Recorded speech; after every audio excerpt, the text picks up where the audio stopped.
Jumpa lagi Scan bersama Bung Firdaus Ilyas. Iya, apa kabar Bu Meldi Rendra?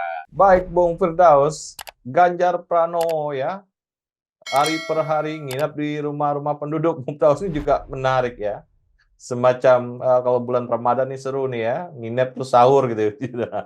Tapi Itikaf sebenarnya ya? bagaimana secara etnometodologis atau fenomenologis memahami seseorang itu kalau kita nginap di rumahnya Bung Firdaus. Ini turba ya, turun ke bawah ya. Jadi kita akan sangat dekat dengan orang kalau kita pernah makan bareng, tidur bareng gitu ya, main bareng Bung Firdaus.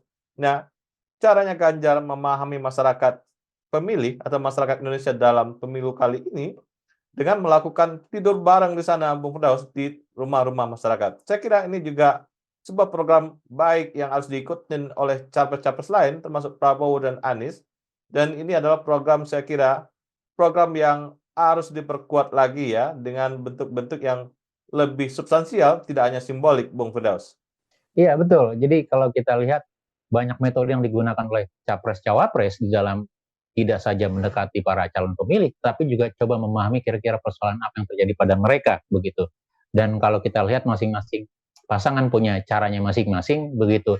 Dan kebetulan kalau kita bicara tentang Ganjar Pranowo sudah, kalau kita lihat salah satu pendekatannya adalah melakukan apa ya, kunjungan langsung ke daerah atau ke tempat-tempat terutama basis-basis penduduk atau masyarakat ya, kemudian juga kadang-kadang melakukan menginap, kemudian ngobrol malam hari sambil angkringan gitu, sambil nongkrong gitu ya, untuk memahami kira-kira realita penduduk seperti apa yang dirasakan oleh masyarakat gitu ya.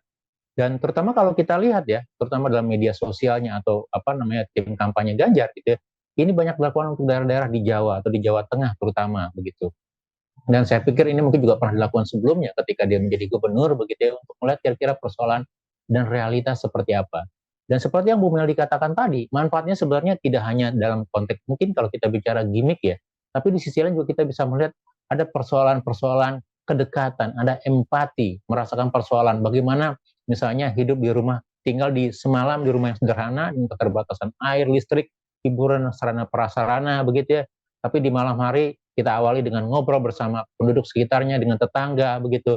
Maka dari sini kita bisa mendapatkan tidak saja persoalan-persoalan gitu ya, tidak hanya persepsi, sudut pandang gitu. Karena selama ini salah satu kekurangan kita adalah melakukan pembangunan atau pendekatan program anggaran keuangan negara dari sisi teknokratis, sisi atas ke bawah begitu.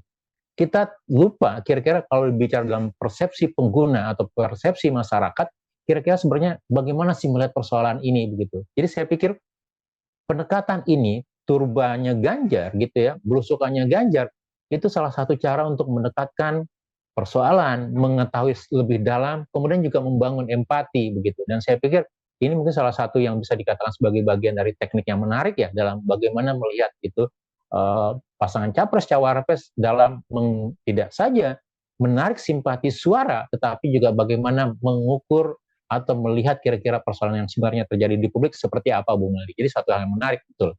Aktivis-aktivis buruh di masa lalu, Bung Firdaus, dia melakukan live-in dengan buruh-buruh, menggali harapan-harapan buruh dan mengatur strategi perjuangan buruh, dan itu akan memberikan ikatan-ikatan batin, emosional, ikatan sosial, ikatan gagasan, dan pematangan-pematangan ide di situ, Bung Firdaus. Dan saya kira pola-pola ini oleh capres-capres harus dipakai juga ya, live-in ya, atau dia berinteraksi di masyarakat tersebut dan mencoba mendalami apa yang terjadi di masyarakat ya, ini juga akan lebih kuat, lebih strong ya untuk memahami luar dalam pemberitahuan batin, lahir dan batin ini. Jadi memahami masyarakat secara lahir dan batin seperti yang dilakukan oleh Ganjar Pranowo, Bung Udas. Iya, betul. Jadi kalau dilihat ya, ini bagian dari salah satu pendekatan. Dan kalau kita mau coba bandingkan dengan capres-cawapres lainnya, betul. Iya, betul ya. Pertama kalau kita coba bandingkan, ini pendekatannya jauh-jauh berbeda dibandingkan capres-cawapres 02, Bung Meli atau Prabowo Gibran ya, gitu ya. Sebenarnya kalau kita lihat, Anies punya keunggulan dalam sisi misalnya diskursus, kemudian membangun argumentasi, forum-forum dialog, begitu ya, baik dalam berbagai level, terutama masyarakat akademis atau pemaham persoalan begitu ya. sementara Ganjar melakukan pendekatan lebih dari bawah gitu ya, lebih melakukan pendekatan belusukan dan segala macam. Dan hal ini yang tidak terlihat sebenarnya kalau kita coba bandingkan dengan Prabowo Gibran begitu ya. Pendekatannya jauh lebih lebih apa ya, lebih pendekatan menak, pendekatan apa ya, atasan kepada bawahan gitu.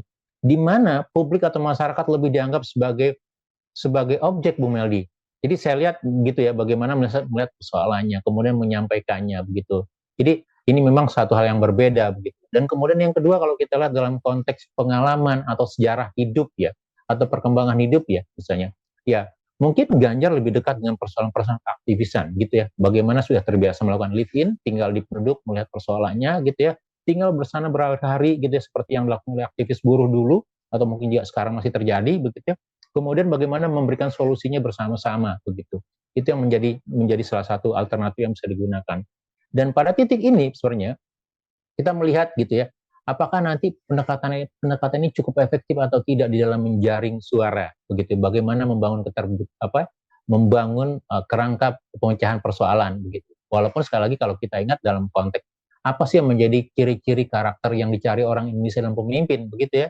Ya, mungkin salah satunya karakter yang menggambarkan kedekatan dengan publik. Pemimpin adalah bagian dari kita begitu ya. Dan saya lihat juga mungkin ini juga yang dilihat Pak Ganjar gitu ya. Dia kalau kita katakan apa yang menjadi sukses story-nya Pak Jokowi dalam 2014-2019 gitu ya. Salah satu yang dijadikan image atau persepsi Jokowi adalah orang yang dekat dengan publik, dengan pendekatannya, belusukannya dan segala macam gitu ya. Dan itu juga mungkin yang coba diadopsi sebagai sebuah cara baik gitu ya yang dilakukan oleh Ganjar Pranowo, Bu Meldi. Ya, cara ini harus dilanjutkan, Bung Bros, karena selesai capres ya, siapa tahu Ganjar terpilih. Ada juga cara Pak Harto dulu ya, pura-pura jadi pura-pura jadi masyarakat bawah, Bung Firdaus, dan dia melihat gitu ya, kondisi masyarakat real gitu. Saya lupa istilahnya apa gitu ya. Pak Harto suka berpura-pura jadi pengemis, jadi apa gitu, jadi ini segala macam, dan dia melihat apa yang terjadi di bawah. Ini bagian dari cara dia mengevaluasi apa yang dia kerjakan. Saya kira teknik-teknik ini juga dipakai. Kalau Pak Jokowi kan tekniknya suka datang malam-malam ngasih amplop-amplop gitu ya. Saya kira ini juga teknik, tapi ya kurang tajam aja tekniknya. Saya suka dengan caranya Pak Harto yang pura-pura apa ya, pura-pura ya merubah tampilannya segala macam dan dia mengobrol dengan masyarakat. Ini juga teknik. Tapi teknik ini bisa dipakai setelah ya salah satu capres ini terpilih menjadi presiden, dan ini saya kira bagian, orisinil Indonesia bagaimana dia mendalami kaula ya, orang-orang bawah wong cilik ya, kaula wong cilik ini untuk, mendapatkan perspektif bahwa pembangunan itu harus dari perspektif dari orangnya, Bung Firdaus, bukan perspektif elit. Iya betul. Jadi iya, bagian dari ciri demokrasi Indonesia di mana pendekatan ketimuran, pendekatan secara emosional itu menjadi juga cukup penting ya. Tidak hanya membangun dari sisi sentimen isu ya Bu Meldi ya. Jadi kalau kita lihat dalam beberapa perkembangan demokrasi dunia secara global ya dalam 10 tahun atau beberapa dekade terakhir ini kan yang lebih banyak mengemuka sekarang adalah pendekatan sentimen-sentimen ya bisa saja karena dalam konteks nasionalisme atau sentimen-sentimen lain begitu ya. Dan itu yang muncul sebagai pemenang-pemenang pemimpin-pemimpin negara yang baru begitu ya gitu.